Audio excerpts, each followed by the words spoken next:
ko si ravno menila pri lifting.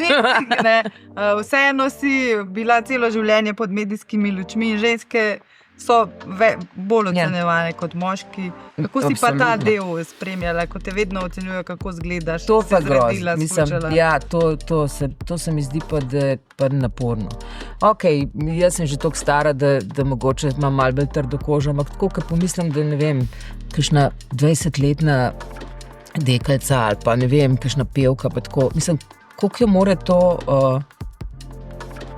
ne samo prizadeti, ampak vplivati na njeno življenje, na njeno psiho, take stvari. Ja, seveda, zdaj, odkar so je vsak lahko anonimno napiše kar če, se ljudje res dajo duška in res vso svojo zlobo in svoje frustracije izlivajo na računalnik.